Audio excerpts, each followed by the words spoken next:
नमस्कार दोस्तों, OCN network में आपका स्वागत है। मैं हूं ओमकार चौधरी। संविधान पर चर्चा किसने मांगी थी? और ये संविधान की प्रतियां लेकर के पिछले लोकसभा चुनाव से और इन 6 महीनों में कौन घूम रहा है? और संविधान की प्रति को अपनी जेब में रख करके कौन घूम रहा है? और जब संविधान पर चर्चा एक्सेप्ट हो गई और बोलने का अवसर मिला, तो जरा रिकॉर्ड निकाल करके देखिए कि राहुल गांधी कितने मिनट बोले संविधान पर। और वो संविधान के नाम पर जो चर्चा हो रही थी, संविधान पर जो चर्चा हो रही थी, उसमें क्या वास्तव में संविधान पर ही बोल रहे थे? क्या उन्होंने कोई तर्क संगत बात की, या उनके परिवार के ऊपर, नेहरू जी के ऊपर, इंदिरा जी के ऊपर, राजीव गांधी के ऊपर जो भी आरोप लगाए जा रहे थे सत्ता पक्ष की तरफ से, वक्ताओं की तरफ से, उस पर उन्होंने उनको गलत साबित किया क्या खड़ा होकर के? जवाब है नहीं। उन्होंने ऐसा कोई रत्ती भर भी प्रयास नहीं किया। जितने आरोप उनके ऊपर लग रहे थे, किसी का उन्होंने खंडन नहीं किया। लोकसभा में प्रधानमंत्री नरेंद्र मोदी और राज्यसभा में गृह मंत्री अमित शाह, और मैं केवल इन दोनों का नाम इसलिए कोट कर रहा हूं कि इनमें इनकी पूरी पार्टी और प्रवक्ता वक्ता सब निहित हो जाते हैं। वरना मैं कई और उल्लेखनीय वक्ताओं का भी उल्लेख कर सकता हूं जिन्होंने बहुत तैयारी के साथ इस विषय पर अपने विचार रखे हैं। प्रधानमंत्री ने जो कुछ कहा उस पर तो ये भुन भुना करके रह गए, उस पर तो इन्होंने कुछ नहीं कहा। लेकिन अमित शाह ने इनको जिस तरीके से घेरा, और घेरा नहीं, वो एक कहावत है जिसका उल्लेख मैं कभी कभी करता हूं अपने शो में, धोया, निचोड़ा और सुखा दिया। हर मोर्चे पर कांग्रेस को पूरी तरीके से नेक्ड कर दिया, और उन्होंने बताया कि कांग्रेस केवल संविधान विरोधी नहीं है, ये दलित विरोधी भी है, ये ओबीसी विरोधी भी है, ये लोकतंत्र विरोधी भी है, ये न्यायपालिका विरोधी भी है, ये अंबेडकर विरोधी भी है। नेहरू ने अपने आप को भारत रत्न दे लिया, इंदिरा गांधी ने अपने को दे लिया, राजीव गांधी की मृत्यु हुई तो साल भर के भीतर पीवी नरसिम्हा राव सरकार ने उनको भी भारत रत्न दे दिया। लेकिन 3-3.5 दशक तक डॉक्टर अंबेडकर की इनको सुध नहीं आई। और अंबेडकर पर जब बोल रहे थे, उसका एक हिस्सा, एक छोटा सा हिस्सा काट करके उसको इन लोगों ने वायरल कराया, और ये शो करने की कोशिश कर रहे हैं कि जैसे अमित शाह ने तो डॉक्टर अंबेडकर का अपमान कर दिया। लंदन में जहां वो पढ़ते थे वहां पर स्मारक बनाया, उस बिल्डिंग को खरीद करके, उस घर को खरीद करके। जहां वो जन्मे उसको स्मारक बनाया, जहां उनका महानिर्वाण हुआ वहां स्मारक बनवाया। 5 तीर्थ स्थल नरेंद्र मोदी सरकार बनवा रही है। और जब पूरी तरीके से ये नेक्ड हो गए, इनको पूरी तरीके से अंबेडकर विरोधी, दलित और ओबीसी विरोधी, संविधान विरोधी सिद्ध कर दिया भारतीय जनता पार्टी ने, तो अब झूठ का सहारा लेकर के कांग्रेस सड़कों पर उतरने की तैयारी कर रही है, और ये कह रही है प्रधानमंत्री नरेंद्र मोदी से कि रात के 12 बजे से पहले अमित शाह को बर्खास्त करो। चलिए सीधे जुड़ लेते हैं। प्रयागराज से हमारे साथ वरिष्ठ पत्रकार और घूमता आईना जो चैनल है वो चला रहे अनुपम मिश्रा जी के साथ जुड़ लेते हैं, और इस पर जरा चर्चा शुरू करते हैं। बहुत स्वागत है अनुपम जी, नमस्कार। नमस्कार सर। नमस्कार सर। तो साहब, ये अमित शाह का इस्तीफा क्यों मांग रहे हैं? आपकी कुछ समझ में आ रहा है क्या? अब देखें, अमित शाह का इस्तीफा क्या मांग रहे हैं और कौन सा उनके कहने से अमित शाह कौन सा रिजाइन करने जा रहे हैं, वो बात नहीं है। बात सिर्फ ये है कि देखिए, इसमें किसी एक को मैं दोषी नहीं मानता। मेरा मानना है कि किसी भी आदमी को इतना बड़ा महामानव नहीं बना देना चाहिए कि एक जायज सी बात भी उसके संदर्भ में खराब लगने लगे। जिस देश में भगवान राम की रोज आलोचना होती है, भगवान कृष्ण की रोज आलोचना होती है, वहां पे गांधी से लेकर, नेहरू से लेकर, टैगोर से लेकर, अटल जी से लेकर नरेंद्र मोदी को तो क्या नहीं कहा जाता, वहां पे अंबेडकर को लेकर इतना विवाद, इतना बवाल। आप इसका कारण है, सब लोग इस ये जो आज सिचुएशन आई है, इसमें ओंकार जी मैं सबको दोषी पाता हूं। भाई आपने इतना ज्यादा अंबेडकर अंबेडकर होना बंद होना चाहिए इस देश में। हमको उल्टे ये बताना चाहिए था कि हमारा संविधान किसी एक व्यक्ति का योगदान नहीं है, किसी एक व्यक्ति की देन नहीं है। और अगर पूरी संवैधानिक प्रक्रिया कैसे बना और किस तरह बना सामने लाया जाएगा, तो फिर देखिए बात समझें, इस देश में दलितों को एक आइकन की जरूरत थी, एक आइडेंटिटी की जरूरत थी, तो वो अंबेडकर के नाम से अपने आप को आइडेंटिफाई करते हैं। तो आज इसमें दो राय नहीं है कि अंबेडकर के नाम को जो कुछ हुआ, भाई पहले तो एक वीपी सिंह ने भाई उनको भारत रत्न वाला किया, और उसके बाद से जो कुछ हुआ आपने देखा, सिर्फ और सिर्फ भारतीय जनता पार्टी सरकार और खास तौर से प्रधानमंत्री नरेंद्र मोदी ने किया। लेकिन देखिए इतना ज्यादा हो गया कि आज यही आप मतलब अमित शाह ने जो कुछ भी कहा उसका एक हिस्सा काट के आपने चलाना शुरू कर दिया। भारतीय जनता पार्टी चिल्ला चिल्ला के बता रही कि साहब ये एक क्लिप है, ये काटी गई है, ये गलत है, वगैरह है वगैरह है। लेकिन आप सोचकर देखें कि जो गांव गांव जाएगा व्हाट्सएप पे, किसको किसको कहां कहां सफाई दिया जाएगा, भाई कैसे कैसे सफाई दिया जाएगा। अमित शाह एक बड़ी टूटी सी बात कह रहे थे कि आप लोगों ने अंबेडकर के नाम को फैशन बना दिया है। हकीकत ये अंबेडकर के साथ क्या हुआ है कांग्रेस रजीम में, इसे कौन नहीं जानता। मैं इस बात के बावजूद कि अंबेडकर अपने बाद के वर्षों में हिंदू धर्म को लेकर बहुत ज्यादा क्रिटिकल रहे हैं, बहुत बड़े क्रिटिक रहे हैं, उन्होंने तमाम बातें ऐसी कही हैं जो शायद किसी हिंदू को पसंद ना आए, बर्दाश्त ना हो, लेकिन उसके बाद भी उनको मैं एक इंटेलेक्चुअल मानता हूँ। इसलिए क्योंकि इस देश में जो सबसे बड़ा जहर का बीज बोया गया वो था आर्यन इन्वेजन थ्योरी, जिसके माध्यम से हमको ये बताया गया था कि साथ इस देश में आर्य बाहर से आए हैं और द्रविड़ यहाँ के हैं, और ऐसे करके देश के दो टुकड़े कर दिए गए। उसके बाद वो रीजन के हिसाब से, जाति के हिसाब से ये खाई बढ़ती चली गई, बढ़ती चली गई, बढ़ती चली गई। तो जिस जमाने में लोकमान्य तिलक से लेकर जवाहरलाल नेहरू तक सबके सब इस आर्य आक्रांता थ्योरी के मुरीद हुआ करते थे, उस समय एक अंबेडकर ऐसे इंटेलेक्चुअल थे जो खड़े हुए, उन्होंने कहा एकदम बकवास है, कोई बाहर से नहीं आया, हम सब यही की मूल पैदाइश है।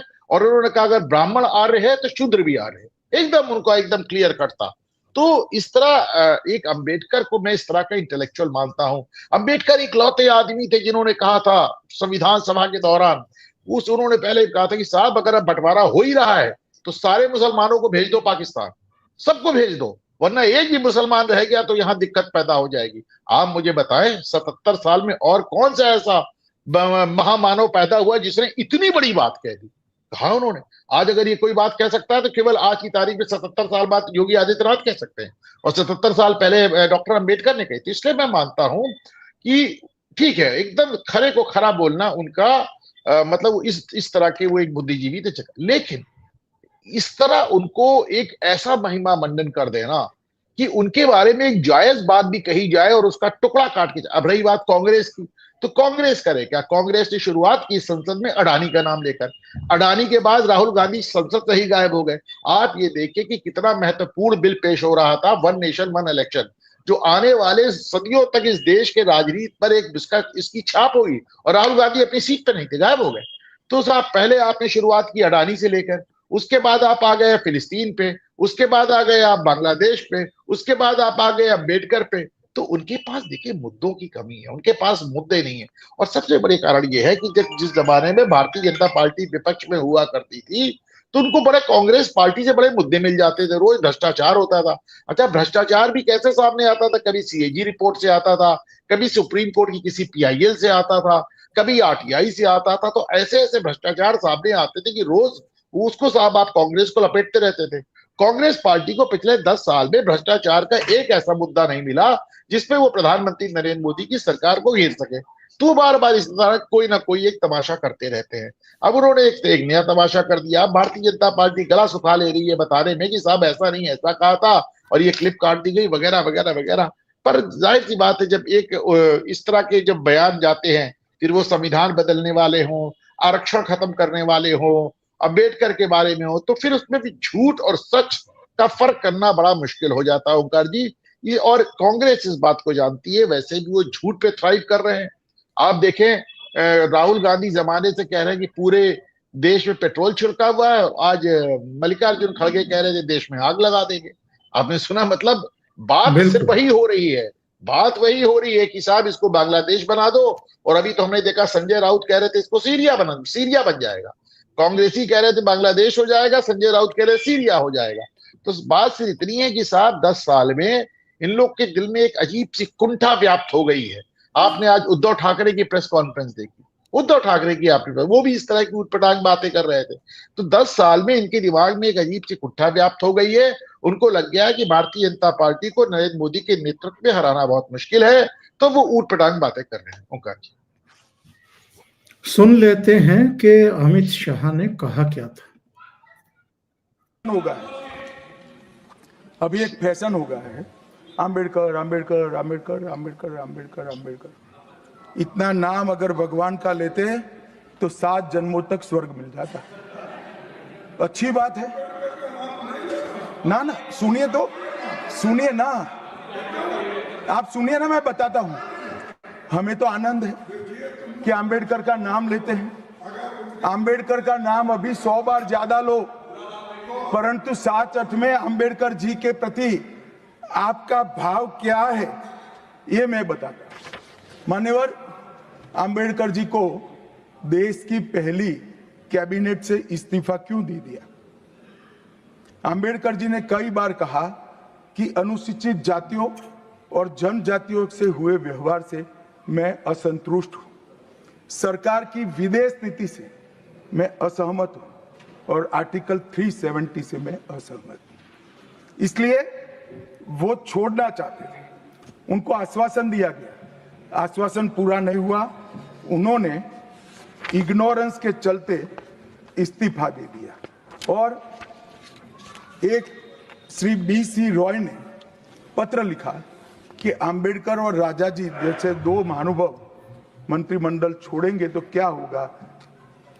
तो नेहरू जी ने उनको जवाब में लिखा है, राजा जी के जाने से तो थोड़ा बहुत नुकसान होगा, आम्बेडकर के जाने से मंत्रिमंडल कमजोर नहीं होता है। मान्यवर, ये विचार। तो अनुपम जी, इन्होंने जानबूझ करके ये पूरा बयान क्यों नहीं दिखाया पब्लिक को, और झूठ क्यों बोला कि साहब उन्होंने अपमान किया? देखिए, पूरा बयान कहां तक दिखाएं, जिसका जिक्र अभी गृह मंत्री कर रहे थे अमित शाह जी, मैं आज आपको पढ़ के सुना रहा हूं, doctor Ambedkar framing of Indian constitution से पढ़ के सुना रहा हूं। सुनिए, अंबेडकर ने कहा, और ये सदन में उन्होंने कहा कि फारूक अब्दुल्ला जी, आप चाहते हैं कि भारत कश्मीर की रक्षा करे, आप चाहते हैं कि हम आपकी सीमाएं बचाएं, आप चाहते हैं कि हम आपके यहाँ सड़कें बनाएं, हम आपको अनाज दें, हम आपको अपने यहाँ हर कश्मीरी को भारत में बराबरी का स्थान दें, लेकिन आप ये नहीं चाहते कि एक भारतीय को कश्मीर में वो जगह मिले जो एक कश्मीरी को भारतीय में मिलती है। तो मुझको लगता है कि भारत के कानून मंत्री के तौर पे धारा 370 आर्टिकल 370 को लागू करना इस देश के साथ गद्दारी होगी। ये बात अंबेडकर ने लॉ मिनिस्टर कहा। तो कहां तक पढ़ाए, कब तक पढ़ाए? देखिए ना, मैंने एक कल ट्वीट किया था ओंकार सर, मैं आपको पढ़ के सुना रहा हूं कि देखिए, एक minute, let me show this to you. ये अंबेडकर को कितना क्या करते थे। अच्छा, नेहरू को अंबेडकर से लगातार दिक्कत थी, आपको उन्होंने देखा, उन्होंने चुनाव हरवाया था। भारत सरकार ने 24 मई 1956 24 मई 1956 को गौतम बुद्ध की 2500वीं जयंती मनाई थी। इस अवसर पे डॉक्टर अंबेडकर ने नेहरू को चिट्ठी लिखी, कहा साहब हमने बुद्ध पे एक किताब लिखी था, बुद्धा एंड हिज धम्मा। तो उन्होंने कहा उसकी केवल 500 प्रतियां भारत सरकार से खरीदवा दीजिए, जिसमें मेरी कुछ आर्थिक मदद हो जाए। तो उस चिट्ठी को मैंने ट्वीट किया है। उसमें नेहरू ने कहा हमारे पास पैसे नहीं तुम्हारी किताब खरीदने के, ऐसा करो तुम दिल्ली में जगह जगह स्टॉल लगा के इसको बेच लो। इतना ही नहीं, 1956 में भारत सरकार ने गौतम बुद्ध की 2500वीं जो जयंती मनाई, नेहरू ने अंबेडकर को उसके लिए जो कमेटी बनी, उस कमेटी में भी नेहरू ने अंबेडकर को निकाल दिया। उस कमेटी में भी नेहरू को अंबेडकर को नहीं रखा। तो ये इस तरह उन्होंने अंबेडकर को ट्रीट किया। मेरा तो अपना मानना है कि अंबेडकर को जो आप हिंदुओं के और हिंदू धर्म और सनातन के खिलाफ बहुत ढेर सारा जहर उगलते और बात करते सुनते हैं, उसका बहुत बड़ा कारण गांधी और नेहरू थे। इन्होंने अंबेडकर को इतना प्रताड़ित किया, इतना परेशान किया कि अंबेडकर का वो जो क्षुब्ध थे और जो उनका आक्रोश था वो सनातन धर्म के विरुद्ध निकल आया। बिल्कुल सही कह रहे हैं आप। और अभी प्रेस कॉन्फ्रेंस हुई है अमित शाह की, और उन्होंने फिर अटैक किया है कांग्रेस पर। उन्होंने कहा है कि ये कांग्रेस वही टैक्टिस अपना रही है जो लोकसभा चुनाव में इन्होंने अपनाई थी और जनता ने इनको रिजेक्ट किया। झूठ बोलना। उस समय भी उन्होंने कहा कि मेरे एक बयान को इन्होंने काट पीट करके चलाया था और भ्रम पैदा करने की कोशिश की थी, और अब फिर वही टैक्टिस अपना रही है। ये आप इसके पीछे असल मंशा क्या है? क्या जो ये वन नेशन वन इलेक्शन, इसके अलावा वक्फ वाला मामला, ये 2 कानून और कुछ और कानून भी अभी पाइपलाइन में हैं, तो कांग्रेस किसी ना किसी एक मुद्दे को पकड़ करके बहाना बना करके संसद को अखाड़ा बनाना चाहती है, ताकि ये जो बहुत बड़े सुधारों के कानून लाए जा रहे हैं ये पारित ना हो सके। अभी मैं राहुल गांधी का बयान सुन रहा हूं, उन्होंने लिखा है कि किसी भी तरह का संविधान संशोधन अंबेडकर का अपमान होगा। तो आपकी पार्टी ने तो 75 संशोधन किए हैं कुल मिलाकर के, तो आपने 75 बार अंबेडकर का अपमान किया है। ये स्वीकार करेंगे राहुल गांधी? बेसिर पैर की बात है। अब जैसा कि आप खुद ही कह रहे हैं कि 75 बार आपने संविधान का संशोधन किया, आपने संविधान की मूल आत्मा कहे जाने वाला जो प्रियम्बल जो है, उसकी क्या कहते हैं उसको हिंदी में, प्रस्तावना तक बदल डाली। आपने तो संविधान को ही सस्पेंड करके इमरजेंसी लगा दी। आपने तो साहब मतलब संविधान लागू होने के साल भर के अंदर उसका बदलाव शुरू कर दिया था नेहरू ने। तो अब कोई अभी राहुल गांधी से पूछे कौन? यही बात तो राहुल कंवल ने इंडिया टुडे के स्टेज पे कह दी थी कि मैं 20 साल से राहुल गांधी को बुला रहा हूं, राहुल गांधी यहां आने के लिए तैयार नहीं होते, जिसकी वजह से पवन खेड़ा और कांग्रेसियों ने उनका बहिष्कार करना शुरू कर दिया। तो आप इसको समझें कि ये बेसिर पैर की बात। वैसे भी एक बात बताएं साहब, मतलब जिस आधार पे देश के पहले 3 चुनाव हुए, विधानसभा और लोकसभा एक साथ, उसको असंवैधानिक कहना ये तो मूर्खता है। मैं कहना नहीं चाहता, इन शब्दों का प्रयोग करना नहीं चाहता ओंकार सर, पर ये तो मूर्खता है कि जिस मतलब यानी कि पहले 3 चुनाव जो हमारे हुए वो असंवैधानिक थे। मतलब 76 बार जो तुमने कांग्रेस संशोधन किया वह संवैधानिक। कल मैं देख रहा था हमारे जो कानून मंत्री हैं मेघवाल साहब, तो वो ये बात कह रहे थे, क्या भाई कानून का संशोधन करने की ताकत का, संविधान में संशोधन करने की ताकत संविधान ही देता है। अगर संविधान की ये मंशा होती कि उसमें संशोधन ही ना हो, तो फिर वो ताकत उस संविधान में निहित नहीं होती। उन्होंने बताया कि देखिए संविधान ही ताकत देता है हमको, जिसके जरिए संशोधन होता है। और वो आप अच्छा, लेकिन राहुल गांधी ने कभी कोई काम किया हो, सरकार का हिस्सा आप रहे नहीं कभी।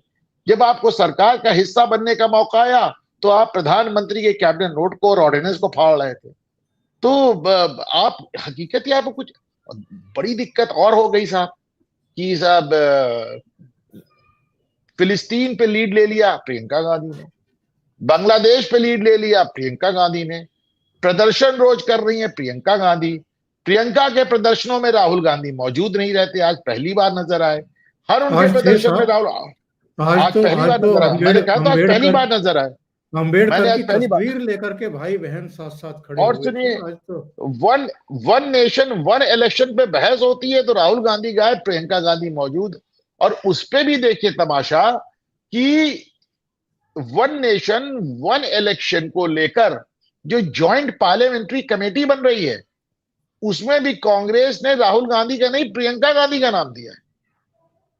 तो अब वो तो अपनी ही पार्टी में बहुत बुरी तरह मात खा रहे हैं। अच्छा, राहुल गांधी हर तरफ से पिट रहे हैं।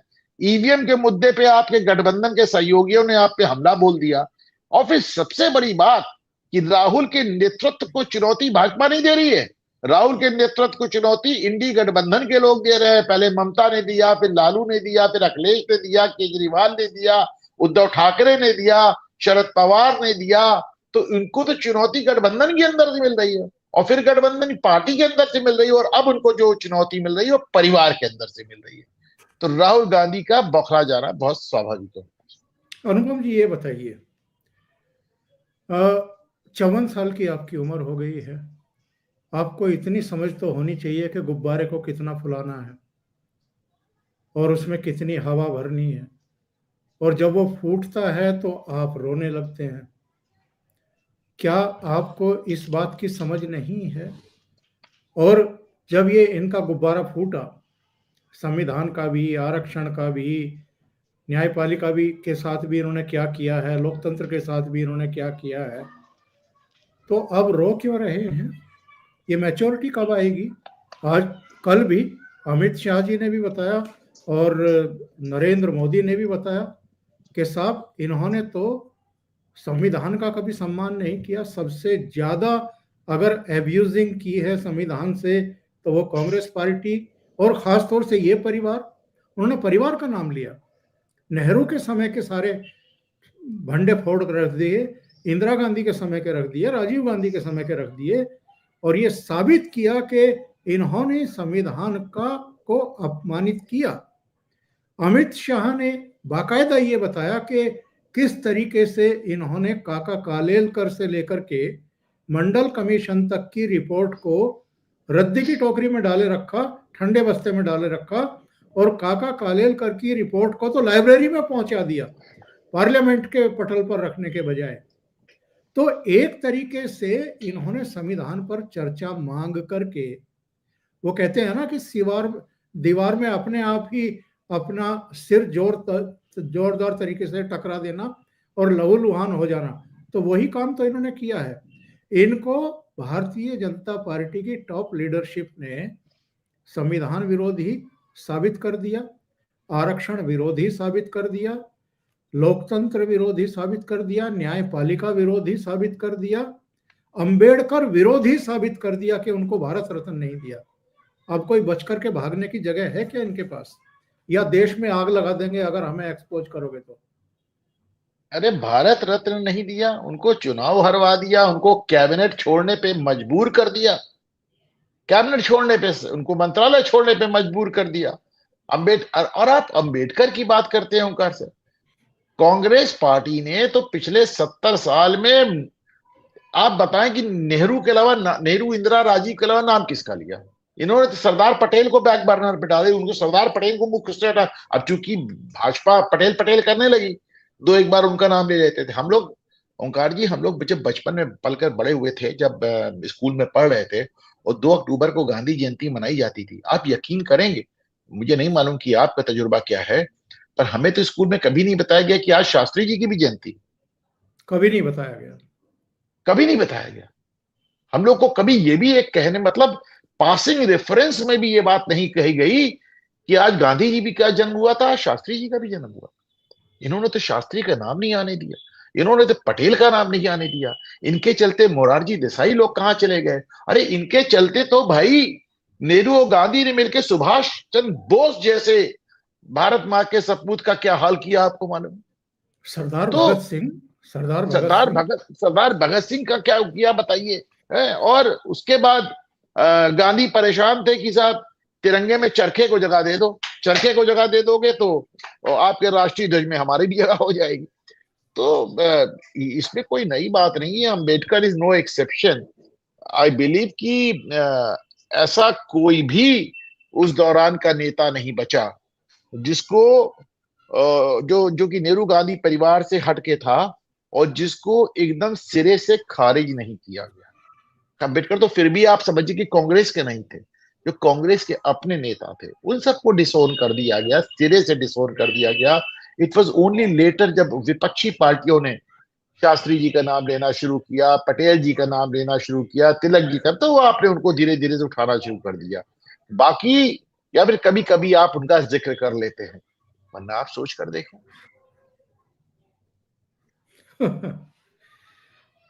पर ये बताइए सर, ये क्या संविधान पर चर्चा मांग करके बहुत बुरी तरीके से फंस गए? क्योंकि जैसी धुलाई हुई है दोनों सदनों में, कोई जवाब तो इनके पास है नहीं, और वो सारे जितने भी तथ्य रखे गए हैं वो तो सारे ऑन रिकॉर्ड हैं, सच है वो तो। अब जैसे ये नेहरू के स्मारक बना सकते हैं। मैं पुडुचेरी गया तो बिल्कुल जहां पर कोस्टल एरिया है, जहां पर समुद्र की लहरें आकर के टकराती हैं, वहां एक बहुत खूबसूरत पार्क बना हुआ है और वहां मूर्ति लगी हुई है नेहरू जी की। आप कहीं भी जाइए नेहरू जी की मूर्ति आपको दिखाई देगी। अब तो इंदिरा गांधी की भी दिखाई देगी, राजीव गांधी के भी पार्क और चौराहे और रेलवे स्टेशन और स्टेडियम और हवाई अड्डे बने हुए हैं। संजय गांधी पार्क मिल जाएंगे आपको जगह जगह, संजय कॉलोनी मिल जाएंगी आपको जगह जगह, नेहरू कॉलोनी मिल जाएंगी, गांधी कॉलोनी मिल जाएंगी, सब मिल जाएंगे। लेकिन अंबेडकर का नाम कभी सुना हमने आपने? या अंबेडकर ने जहां जन्म लिया था, जहां उनका महानिर्वाण हुआ, जहां उन्होंने एजुकेशन ली, अभी मुंबई में एक भव्य उनके नाम पर स्मृति और बन रही है। 5 स्मारक तो नरेंद्र मोदी के समय उनके बन रहे हैं। लंदन में तो जहां रह करके पढ़ रहे थे उसको खरीदा गया, उस घर को खरीद करके उसको स्मारक में तब्दील किया गया।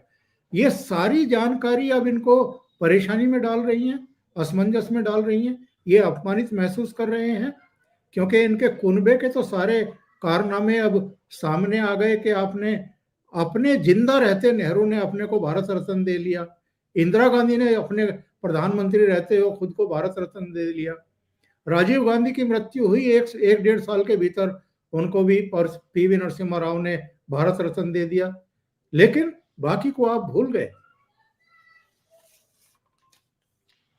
देखें, भूल ही नहीं गए, एक परिवार को किस तरह लादा गया है। मैं आज देख रहा था 2018 में जब प्रयागराज का नाम इलाहाबाद हुआ करता था, तो मैंने फेसबुक पे एक आर्टिकल लिखा था। जब योगी जी ने इसका नाम बदल के प्रयागराज नहीं किया था, तब मैंने एक आर्टिकल लिखा था ओंकार जी, और उसका नाम है नाम में क्या रखा है। उसमें मैंने बताया था कि जो मेरा इंजीनियरिंग कॉलेज जिसमें मैं पढ़ा उसका नाम मोतीलाल नेहरू के नाम पे। चलिए कोई बात नहीं, मैंने एक किस्सा जिक्र किया है कि लेबनान से उस समय छात्र आते थे यहाँ पढ़ने के लिए। तो उसमें किसी एक लड़के ने मुझसे पूछा कि साहब, मोतीलाल नेहरू इंजीनियर थे, कोई बहुत बड़े क्या थे, उनके नाम पे इस कॉलेज का नाम क्यों है? और मैं जवाब नहीं दे पाया। और इलाहाबाद जहाँ पे प्रयागराज में मैं रहता हूँ, क्योंकि इनका यहाँ पुश्तैनी घर है, तो साहब ये चीज तो हमारे ऐसा पीछा करती है कि मैं आपको क्या बताऊं। आपको बताएं, इंजीनियरिंग कॉलेज मोतीलाल के नाम पे, मेडिकल कॉलेज मोतीलाल के नाम पे, और उससे जुड़ा हुआ सरकारी अस्पताल उनकी पत्नी स्वरूप रानी के नाम पे, शहर का सबसे बड़ा सरकारी अस्पताल भी मोतीलाल के नाम पे, डिस्ट्रिक्ट हॉस्पिटल उनके नजदीकी रिश्तेदार तेज बहादुर सप्रू के नाम पे, नेहरू जी की पत्नी कमला नेहरू के नाम पे अस्पताल, फिर जो देश हमारे शहर की प्रमुख सड़क है सबसे बड़ी, वो भी कमला नेहरू के नाम पे, हमारा यहाँ पे जो पार्क है सबसे बड़ा, वो नेहरू जी के नाम पे, जो हमारी नक्षत्रशाला है वो नेहरू जी के नाम पे, पूरे हिंदुस्तान में डिग्री बांटने वाला जो हमारा मुक्त विश्वविद्यालय है इग्नू, वो इंदिरा जी के नाम पे, जबकि खुद इंदिरा जी कभी ग्रेजुएट तक नहीं हो पाई। तो प्रयागराज में तो ये चीज आपको हर कदम पर पीछा करती है और अपने आप में काफी ट्रबलसम है। लेकिन बात समझ में आती है, इसलिए कि जब आप एक वंशवादी राजनीति चलाते हैं, तो आप देश के हर कोने पे, हर काम पे, हर काम पे और हर मकाम पर परिवार के किसी न किसी मेंबर का नाम चस्पा कर देना चाहते हैं। यहाँ तक कि संजय गांधी के नाम पे आप देखिए कितने ढेर सारे प्रतिष्ठान है, जबकि संजय गांधी का क्या योगदान है। बहरहाल एक बड़ी बात यह है कि समय के साथ, जैसे कहते हैं ना कि फोटो स्टेट और धुंधला होता चला जाता है, उसी अनुपम जी, तरह अब बहुत कमजोर पीढ़ी सामने आई है। ये राजीव गांधी कौन से खिलाड़ी थे? खेल रत्न उनके नाम पर रख दिया था इन्होंने। और इंदिरा गांधी कौन सी ग्रेजुएट थी जो हिंदुस्तान की सबसे बड़ी इग्नू यूनिवर्सिटी उनके नाम पर है? आप बताइए ना। तो मतलब अब आज जो मेजर ध्यान सिंह अवार्ड हो जाए तो समझ में आता है, लेकिन राजीव गांधी कौन से खिलाड़ी थे? संजय गांधी, आपको मालूम है कि मतलब कोई इनमें से ग्रेजुएट तक नहीं था, इंदिरा, ना नेहरू, ना संजय। तो ये अपने आप में बड़ी ही अजीबोगरीब स्थिति इन्होंने इस देश में पैदा की। लेकिन एक बड़ी बात यह है कि even even when you talk to people in the Congress party, वो इस बात को स्वीकारते हैं कि उनके वर्तमान जो नेतृत्व है कांग्रेस का, गांधी परिवार से, वो उनको जीत दिलाने में असफल है। आपको एक बहुत बड़ा संकट दिखाई नहीं दे रहा है क्या? भारतीय जनता पार्टी में गिनाने के लिए, नाम गिनाने के लिए और उनका कंटेंट बताने के लिए, उस कंटेंट पर चर्चा करने के लिए मैं कम से कम 1 दर्जन से ज्यादा नाम गिना सकता हूं आज की तारीख में। विपक्ष के पास, पूरे विपक्ष के पास, केवल कांग्रेस की बात नहीं है, विपक्ष का कोई एक चेहरा हमें समझ में नहीं आ रहा है कि हम किसके भाषण के कंटेंट पर इवन चर्चा भी कर सकते हैं। यह किसी भी डेमोक्रेसी के लिए क्या एक बहुत घातक स्थिति नहीं होती जा रही है? देखिए, डेमोक्रेसी संवाद पे थ्राइव करती है। डेमोक्रेसी का मतलब है संवाद। सनातन का आधार है, जिस प्रकार शास्त्रार्थ, उसी तरह डेमोक्रेसी का आधार है संवाद। इसीलिए पार्लियामेंट बनी है और संसद बनी है। अच्छा, आप मुझे एक बार बता दें, एक मौका बता दें, जब संसद में किसी भी तरह के वार्तालाप या किसी भी तरह की बहस को शांति से पिछले 10 साल में कांग्रेस पार्टी ने होने दिया है। बल्कि पिछली बार तो जब नरेंद्र मोदी बोल रहे थे पिछले सदन में, तो मैं तो देख के हाँ दंग था कि इन्होंने 10-10 लोगों की टीमें बना रखी थी जो लगातार गला फाड़कर चिल्लाते थे। फिर एक टीम को जब थक जाती थी दूसरी टीम आ जाती थी। रोटेशन से 4-5 टीमें ऐसे हल्ला मचा रही थी। मेरी तो एकदम समझ के बाहर है। अच्छा, इसका कारण है उन्हें मालूम है कि आप बोलेंगे, आप संवाद करेंगे तो आप फंसेंगे। जैसा कि आपने खुद ही देखा कि संविधान सभा की संविधान पे बहस करके उन्होंने अपने हाथों से अपने पैरों पे कुल्हाड़ी मारी। तो अब उनको समझ में आ रहा है कि साहब आप जितना बोलेंगे उतना फंसेंगे। तो अब यही एक तरीका है, आप 10 साल से देख लें, सदन चलने नहीं दिया जा रहा है, संवाद की नौबत ही नहीं आ रही। और अब आगे भी नहीं चलने देगी? नहीं, इस बिल्कुल नहीं, धुलाई के डेफिनेटली नहीं। धुलाई मुझे के मुझे दौरान मुझे मुझे इसमें बिल्कुल भी इसमें वो कोई डाउट नहीं है। और कहीं ना कहीं कांग्रेस पार्टी भी राहुल गांधी की इन एंटिक्स से परेशान हो चुकी है। वन नेशन वन इलेक्शन जैसे महत्वपूर्ण बिल पे प्रियंका गांधी का नाम भेजना, ये समझ में आता है। अनुपम जी, बहुत बहुत धन्यवाद। आपने ओशियन नेटवर्क के लिए इतना समय निकाला। और दर्शकों से मैं निवेदन जरूर करूंगा, घूमता आईना पर जरूर जाएं। अनुपम जी का चैनल है, कई विषयों पर चर्चा करते हैं और बहुत सारगर्भित चर्चा करते हैं। ये मुझे बताने की जरूरत नहीं है, आप मेरे शो में भी आप उनको देखते और सुनते हैं। बहुत थैंक यू बहुत सर। धन्यवाद आपका Anupam ji. Thank you so much. नमस्कार। नमस्कार। नमस्कार।